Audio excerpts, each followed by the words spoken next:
pas renouveler le cycle. Alors, en ce moment-là, il y aura un tribunal du peuple qui s'est comporté de quelle manière quand il était au pouvoir. Et c'est le meilleur qui va gagner. Honorable Président, ne me coupez pas. Madame la Première ministre symbolise ma grand-mère d'avance. Donc elle a toutes mes bénédictions. Mais, voilà le Président, on est ici aussi pour éduquer notre peuple. Les frustrations ont déchiré beaucoup de pays. Beaucoup. Le cas du Mali, avec les Touaregs au nord, ils ont créé l'Azawad. Aujourd'hui, ici au Cameroun, les anglophones, ils ont créé l'Ambazonie. Alors j'ai fait une petite recherche. J'ai identifié toutes les grandes tribus du Grand Nord. Les Mongo, les Mbouza, les Ngwaka, les Bangala. Je retrouve que tous sont représentés dans ce gouvernement. Tous. Ils sont là. Mais quand je descends chez moi, je ne vois aucun Moureda, aucun Moufoulirou, aucun Moubembe. Je me pose la question, qu'est-ce que nous faisons encore partie de ce pays? Je crois que mon message est passé. Mais il y a quelqu'un dans la salle qui m'a apaisé. C'est pourquoi j'ai mis un peu d'eau. Sinon j'allais exploser. Alors, je voudrais parler du programme du gouvernement. Madame, ceux qui sont à Rutshuru, à Massissi, à Minembwe et ailleurs, qui vous ont suivi, ils n'ont pas cru que ce pays est en guerre. Parce que si on ne parle pas du Rwanda ici, on ne parle pas de Kagame ici, c'est que nous avons un seul œil. Mais si on en a deux, c'est la première solution à résoudre. Mettre fin à la guerre, la gagner et au besoin fermer les frontières avec ce pays. On ne fera jamais rien tant que nous sommes occupés, tant qu'on nous tue par milliers et Kinshasa ne bouge pas le doigt. Dieu merci, j'ai vu mon ami Kabongo, il y a invité qui est devenu VPM à la défense, c'est un grand ami à moi, on va vous accompagner. On va vous accompagner. Donc, nous voulons que la guerre soit considérée par notre gouvernement comme la priorité des priorités. La sécurisation du territoire national. Nous voulons que les militaires au front aient un traitement spécial. Sans motivation, ils ne feront pas de guerre. Où est l'argent du cobalt? Où est l'argent du cuivre? Au village, honorable président, quand on connaît déjà les sorciers, ils deviennent vulnérables. Alors les gens ne savent pas quel est le sorcier de notre pays. C'est l'Union européenne. C'est l'Union européenne.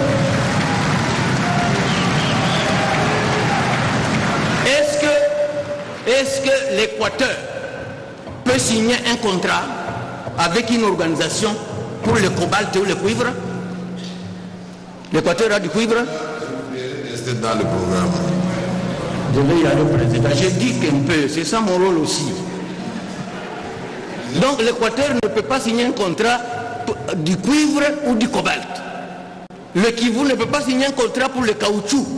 Comment l'Union européenne signe avec le Rwanda, qui ne produit que le café et le thé pour l'exploitation des minéraux? Et nous nous taisons, comme si c'était un fait banal, anodin.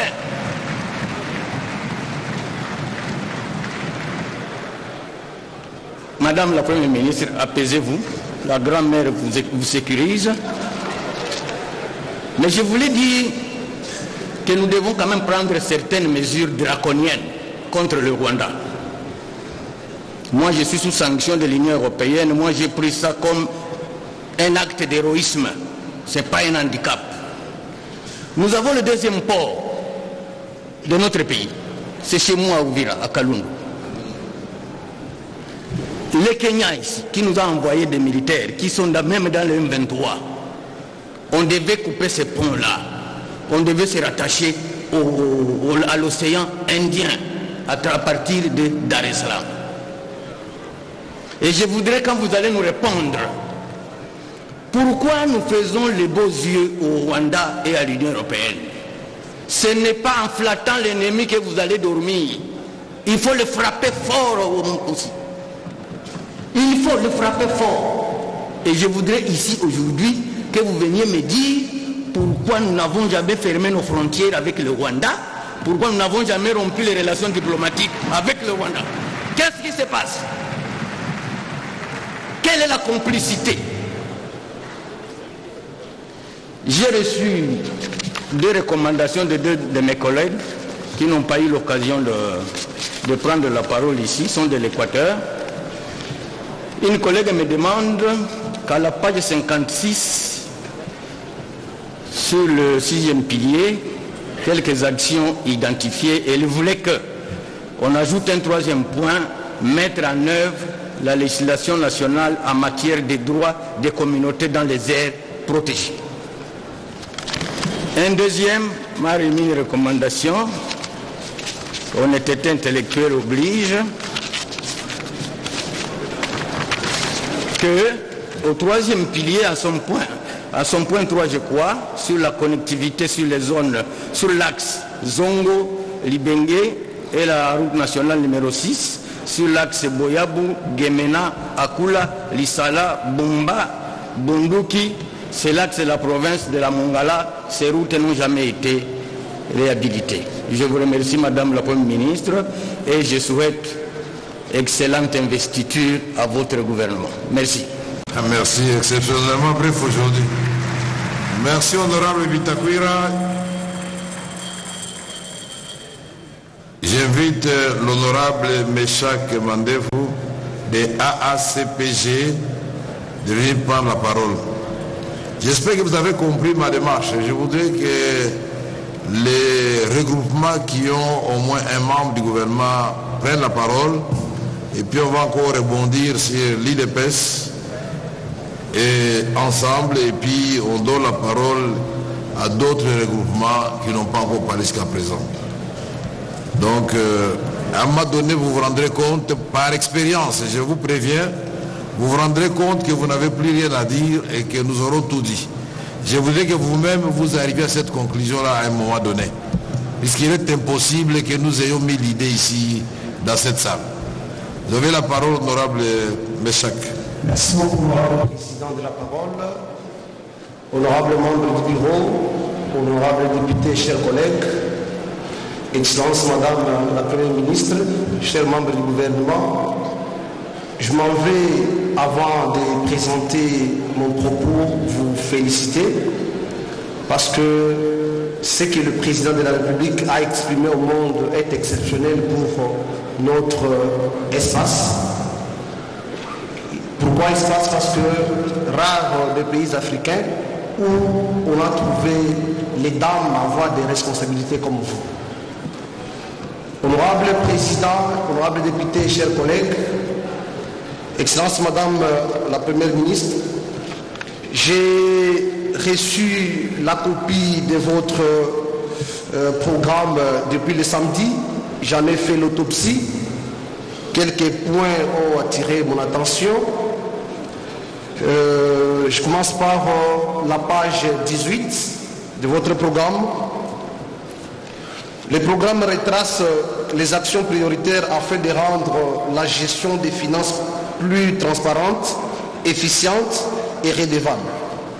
Je propose à Madame d'ajouter une autre action consistant à renforcer le suivi financier des structures locales des ATD.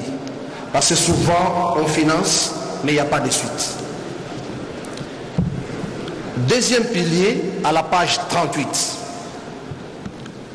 Excellence, vous avez présenté le mécanisme de connectivité des provinces ainsi que des routes.